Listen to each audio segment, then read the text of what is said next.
This is DME TV and you are watching our program DME Dialogue.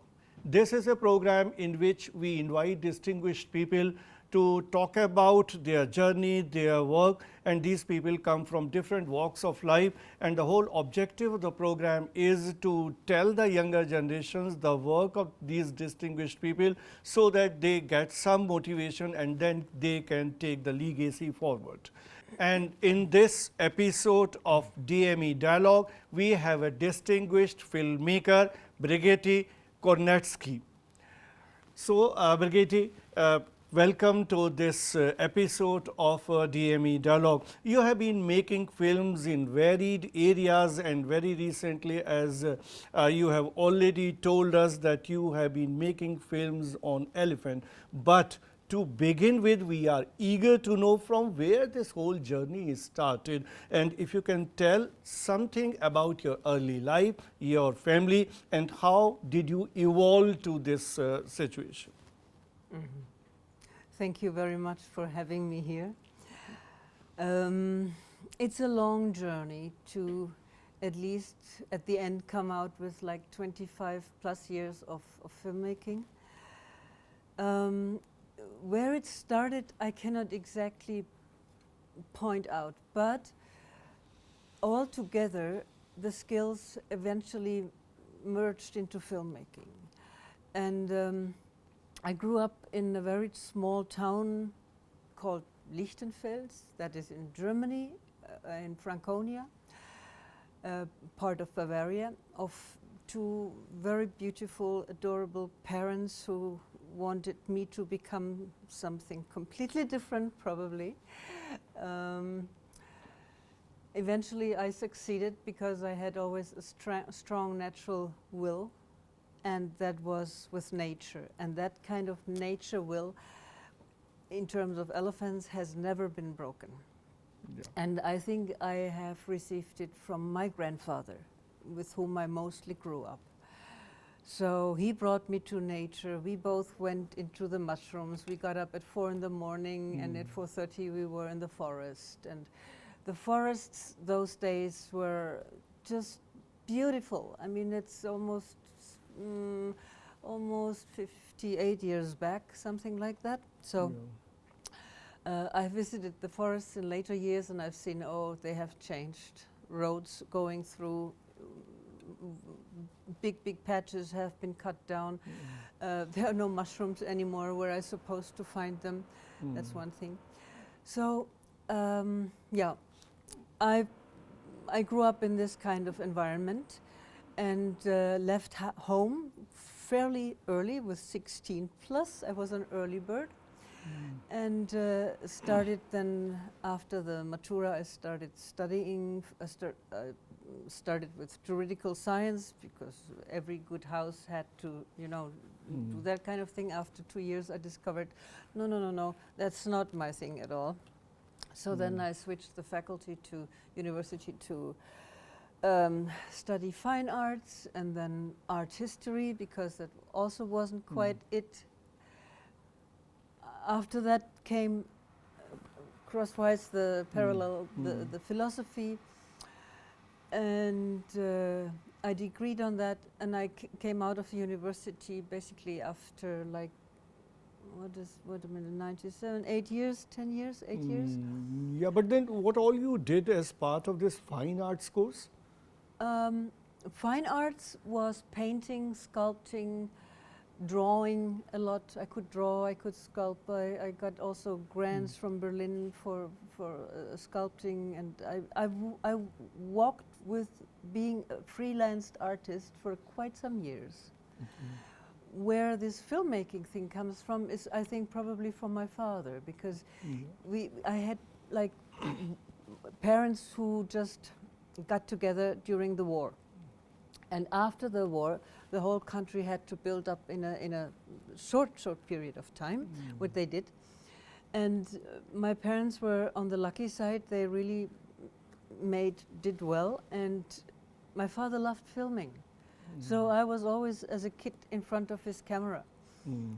And So he was into any such kind of profession, or he just had an inclination towards filmmaking? he just had that inclination. He loved flowers and to watch birds and everything in the garden, and that was in family, and that was his thing. It was a hobby those days, you know. Yeah, and linking your filmmaking from your fine arts, so this means all drawing, painting and all, that would have helped you in filmmaking as well, in conceiving the idea and in basically creatively thinking about your film? Not really, honestly, not really. I mean, I always thought about my father and where that might come from, but in fact, other issues led to that kind of media. And one I remember clearly, I've been a painter and a freelance journalist in Berlin, and I was so sick of sitting at home in my studio and not having the contact with the people. I'm a people's person. I need to go out in the field, be there, interact with people, etc., etc. And then I started the investigative journalism in that field, but that also wasn't it. The writing was, I'm still writing up today, but the media has changed, and it was clear. I had the first rental camera, and then another one, and the second one didn't survive the days. So okay, eventually I could afford an own one, and then another one, and I still have my first two cameras, just little Sony DH something.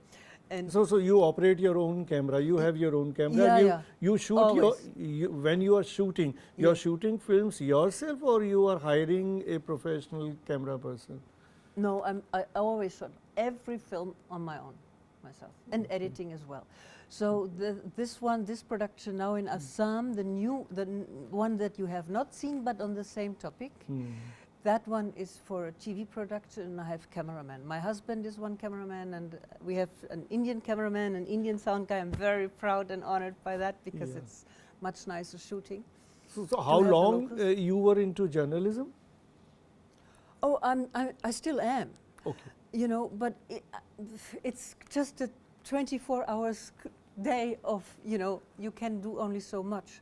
So I tended more to work. I still write articles, yes, I do, but I do not run after it. Okay. So do you do the writing professionally, regularly, into some columns, etc., or once a while you are writing something? I did annually write for a magazine, Animals World, it's called, on elephants. Yes. Okay. Yeah. So coming to films, since what time you actually decided that you need to be or you will be a filmmaker? What was that incident or day from where this clear-cut decision was taken by you that let me become a filmmaker? I think I never called it those days a filmmaker. I was just behind. It's like nowadays you are so surrounded by this media who then make you a writer with a pen or a typewriter in your hand, or they make you a filmmaker with a camera in your hand, or any other profession is regarded to a tool. Yes, it is, but I did not recall that very moment. I just started, hey, I need a camera. That was it. I just want to leave my studio. I didn't know where to go and what to do. I just went. And first film was called Time Flex, nowhere released whatsoever. It was an artistic adventure. I still love it up today. I just went with forest officials up to almost 3,000 high mountains, and was shooting behind on their heels what they have seen. I shot, and the film was about killing and to be killed. And also I went into a shooting cinema for the military. I was interested in all these kind of subversive waves of society, you know. Sometimes some are more hidden, others are more obvious. So I made a film on that. So as I can make out, you started filming the things since you wanted to do something through films, and for you, filmmaking was just a tool to communicate, to express. But what else was in your mind? I mean, through filmmaking, what all you wanted to communicate to society, or what kind of change, if any such thing was there in your mind, what kind of change you wanted to make in the society through your filmmaking? Yeah, that is a serious issue, because I come, as I always keep saying, I come from the human rights corner, and that must have been, as I think back, an imprint of my juridical science studies, because I was actually only interested in how you call this in English, punishing law, punishment law. Yeah, punishment law. And all the pros and contras and that thing. So when I went to Africa and shot then human rights issues films with a big one who came out, it was clear. I'm an activist. I am on human rights issues, and I cannot let go. And it's not that I want to, you know, it's a tool. Yeah. What the product what comes out, it's a tool to change, for the betterment of the society, to change things. Yes. So still you are into that fighting for the human rights through filmmaking, or that has been abandoned and now you are completely shifted to nature and animals? You know, it was a bit. I thought I can shift simply from human rights to elephant rights. Yeah. But humans are always involved. So it's a human-elephant conflict situation that I'm highly interested in, and I'm active since years. So that is the thing. But so then you can't do anything without humans. yeah, that's true. But Just then, as I can see to this, your filmmaking, it is more for the rights of the animals and duties of humans, isn't it? Well, they do not have the voice to voice themselves. That is the problem. So yes, you're right. I try to make people more understand about their rights, the animal rights who cannot speak up for themselves, because we're losing them. We are losing our wildlife. We are not protecting it well enough because we are not aware well enough what is happening there. So yes, in a sense, it's a little bit more the upper scale than the other side. But again, in terms of Assam, I wish that it's not. It turns from a conflict situation to a coexistence situation, and coexistence means I coexist with no matter which religion, what person, what disability, or what educational level, or what animal. We coexist in a peaceful way, and that is where I'm really. Yeah, but then you have been shooting recently mostly on elephants. So how did you decide that you will be focusing only on elephants?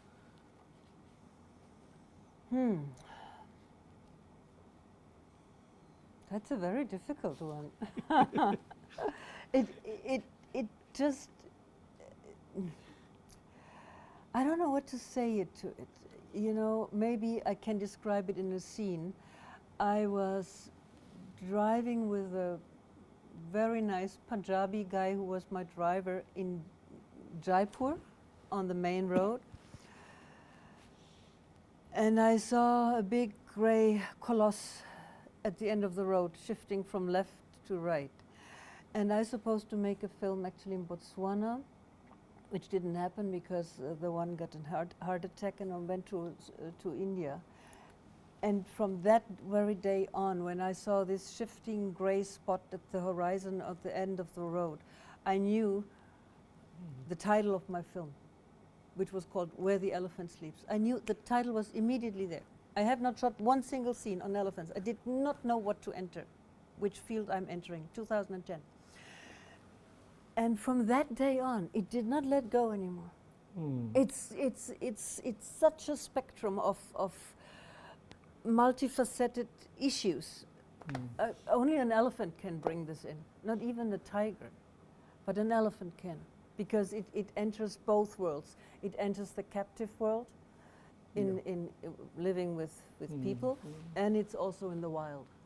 And how it all happened and you decided to film in India? I mean, how did you decide that you should go to India and do some kind of work here? That goes back to my parents, because my parents, not that they have been in India, but all this generation of my parents had a strong desire for Oriental desire, we called it. So that was like from, I don't know, from the spices which came all the way from Chennai with a boat to Europe, to the rice which came all the way with a boat to Europe, and in these huge containers in Rotterdam, and was delivered with the huge boats to these big block houses. You still are in Rotterdam. That's amazing to see. And you can just shift back in your mind when you see these container houses with these huge doors on top for spices in, salt in, name it, everything that comes from the Orient. So the connection between the Orient, Asia, India, and those days came from my parents. You know, when I opened an album, I've seen my parents riding on a camel, not an elephant, but on a camel in Morocco, in Egypt, and that was the thing, and I was always like, okay. I didn't really know, you know, riding on an animal, strange, but I wasn't old enough to understand the matter. So this means you like spices? I do like spices, but not over spicing. Okay. You know, and for us it's frankly quite. So this means you like Indian food as well? I like Indian food. What all you like in Indian food? The little spices. Yeah. And what else? I mean, what kind of dishes or what kind of bread or what all? With bread I have my problems, except the puri. Yeah. And but I also do like the idli. I like South Indian food. I also like some North Indian foods for the Northeast. But you know, after a while, I have such a craving for something that I grow in my garden, and I can clearly identify. Yeah. That is the biggest issue, because Indian kitchen, when they cook vegetable, you don't know what's in the sabji anymore. You just eat sabji. Sabji. Sabji cooks for days on end and you just add it into the same pot. It's sabji. We cook it totally different. So we have the same ingredients, but we do different things with it. And after a while, I'm missing that. But it goes also the other direction. So you have your own garden at home? Yeah. What all you grow there? Oh, all kinds of cabbage, beans, salads, peas, name it, pumpkins, fruit trees are there, you know, cherries, apricots, apples, raspberries, strawberries. I have a huge berry garden. I make my own jams, make my own, this year again, fruit wine. Okay. And. So it's yeah. Okay. How many times you have been to India? 2010, that's the 13th. Actually, this year twice, 14th times if you wish. So what do you like the most about India? About coming to India? Yeah. What exactly you like the most in India? The elephants and the people. So I mean, all your focus is on elephants only. Yeah. Okay. So talking about elephants, what is the most charming thing about elephant as an animal? It is a highly intelligent animal, highly intelligent. Just the way when you watch the behavioral structure of an elephant, how they intercommunicate with their cousins, aunties, how they raise the babies, how they protect the babies, how they walk with them. It's absolutely amazing. And that is something where I could study forever and look at How many films you have made on elephants? I think you have completed 3 or 4? Or Yeah, I did some smaller ones. mm, Also a very short one, I think, with only 2 minutes, called My Name is Gomati. mm, And then Elephant Kitchen and oy, some more, like Yeah, 4 or 5 okay. small ones. And then the big one where the elephant sleeps, and now another big one and the small version of it, which you have seen today, yeah. from the Fall and Rise of Elephant's Paradise. Mm. Yeah. So you have shot elephants only in the northeast or in the southern part of India Yes, as too. well? Yeah, yeah. Yeah. Where did you shoot in?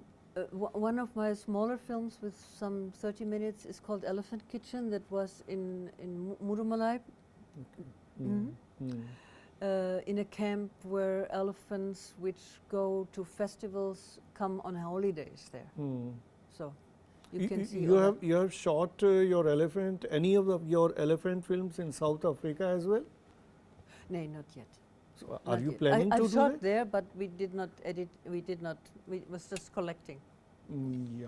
So while filming in India, particularly these films on elephants, what all kind of experience that you have?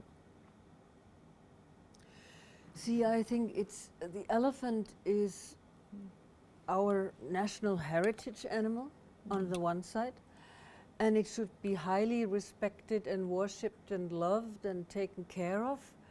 And on the other side, it's an animal where you cannot more disrespect what it is, and not more understand what it really is. So that is a completely ambiguous, ambivalent situation. Mm. Yeah, general people, especially like, let's say, elephant owners, mahouts, even veterinarians, if they are not specified in big animal zoology, they wouldn't know. Yeah, they, yeah. So you have named your this latest film Fall and Rise of Elephant's Paradise. Can you spell it out, Fall and Rise? What do you mean by this?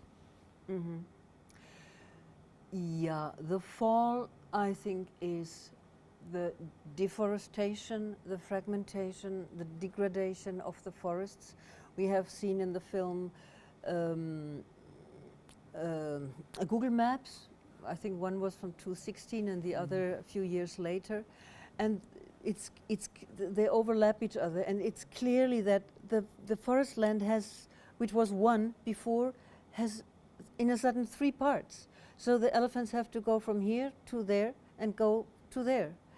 So how do they do that if that is not a functioning corridor? So, yeah, that kind of thing. Yeah, but then these films, you have shown these films in India at different places? Yeah, yeah. And what about their exhibition, their screening outside in other parts of the world? In terms of the first film, first big one, where the elephant sleeps, that has been in the movie theaters as well. Okay. Yeah, in Switzerland. So have you also given your entry in any film festivals of the world? Yeah. Yeah, which festivals?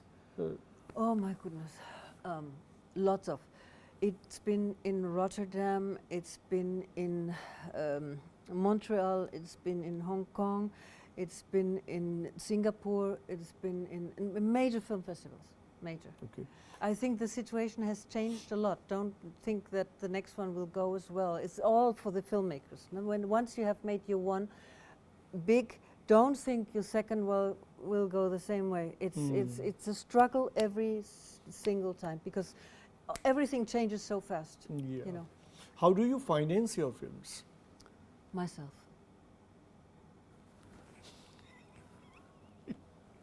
Don't even say it loud. But this is the case, yeah. I'm impatient, like with waiting for all kinds of fundings to come in and this and that.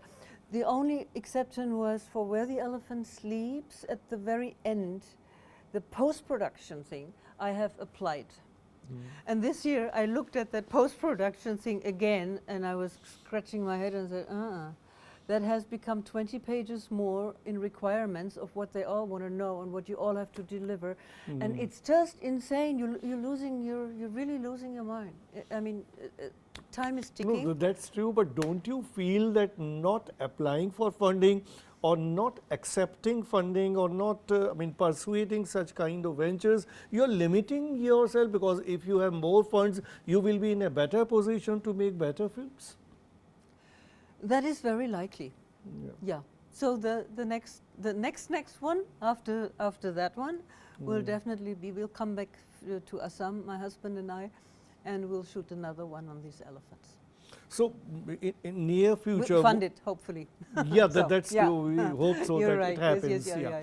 So, in future, whether you will continue this elephant series or you will switch over to some other animal? I think I will continue. Okay. Now, talking about this whole human-elephant conflict on which this film is focused on, what are those dimensions which you would like to talk about this conflict and also the resolution? Yeah, definitely, definitely, because a film which just shows the conflict without bringing solutions, whereas the solutions in that film on that very location do not mean that they can simply be applied everywhere, but there's so much to explore in that field of how to mitigate the situation, of how to keep the elephants at bay and also keep the humans at bay, because that is the main thing. Elephants just go their ancient paths. It's a migrational animal. A human is migrating all over the place, but it's not a migrational animal. So it has a brain, and this brain we should use to free, to keep the corridors free so that these animals can travel freely and do not harm the people. So it's a lot of educational work, of course, yes. Yeah, so you have been in India so many times and you have shot your films repeatedly in India. What can you tell us, what exactly is the problem because of which there is a little change in the situation, whether it's because of the governance issues, whether it's because of the bureaucratic issues, whether it's because of the not that kind of sensitization is there among the people which is expected. How do you analyze this whole situation? Yeah, it's very complex again, and it's very difficult to come to conclusions which overbridge a longer period of time. Sometimes there are only solutions which bring you from one bank to the other safely, but that doesn't mean that it can be applied somewhere else. So, but in general, I think that we need to educate our forest departments on these specific locations in rural areas, because first of all, they just, sorry to say so, they don't do anything. And I think also not because they are not capable of doing something, simply because they do not really have the interest and the knowledge behind to really interact. We should have strategic squads in these rural areas, in little villages. There's always somebody intelligent out there who can say, hey, you watch these kids and you don't go anywhere. We have to offer also an alternative to them, because these kids have no school education, that's one thing. They need the daily adrenaline kick, that's the other. And they go after the elephants. And you have seen in my film, one got killed. Yeah. Very intentionally by the last elephant in the row. He had enough from that.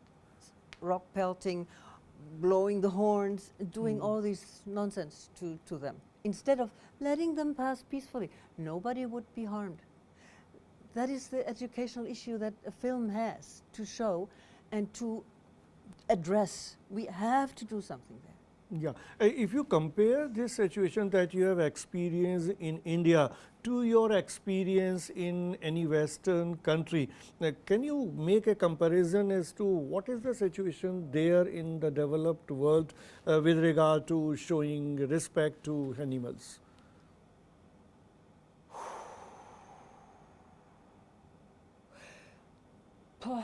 That is a. We do not have elephants in the wild in Europe. We only have them in zoos, and there are many NGOs, for good reasons, who want to stop that, because even in the Zurich Zoo recently 3 elephants have died out of 6 or 7. Don't put me on the number.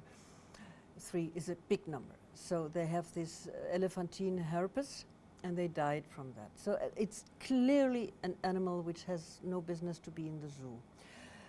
Other than that, to my huge disappointment, Switzerland just has given the Ministry of Forest has just given the permission to shoot down wolf packs, 2 of them, which have migrated from Italy into Switzerland. Just simply because, same situation, if you like, it's just more clean, more this, more that, but if you blow it down to the simple level, it's exactly the same thing on a small scale. You have it on a big scale. We have it on a very small. So they shut down these herds of packs of wolves. You know, it's or they shut down 1 bear a few years back. And that was my first film I was with that very wildlife warden up in the mountains. It's still the same in office, and he gave the right to shoot that bear, and I called him up. So this means you are of the opinion that animals should not be kept in zoo. See, I cannot simply say yes or no, but they're the big animals, definitely not. Birds is a bird. It belongs to the aerial space. It has no business in being a cage. Many monkeys. I shot another film in, where wasn't that? Here in India, in a zoo in the south somewhere. It's mostly images. It starts with a tortoise and the basin of that. Somebody brought that tortoise because somebody kept it privately. It's not allowed. It's a wild animal. Somebody brought it to the zoo, but the zookeepers do not really care about the cleanliness of the water. So it swam in all the feces, and it was just terrible to see. So that is, I just was driven by that, and then I looked around and I saw depression in the eyes of the apes. We were in the Guwahati Zoo recently, beautiful zoo, but still, I saw the depression in the eyes of the leopards, and it's just not right. There is never happiness with these animals, never ever. It doesn't fit, period. It doesn't belong there. But there is an issue if you have, like, I have entered once a leopard,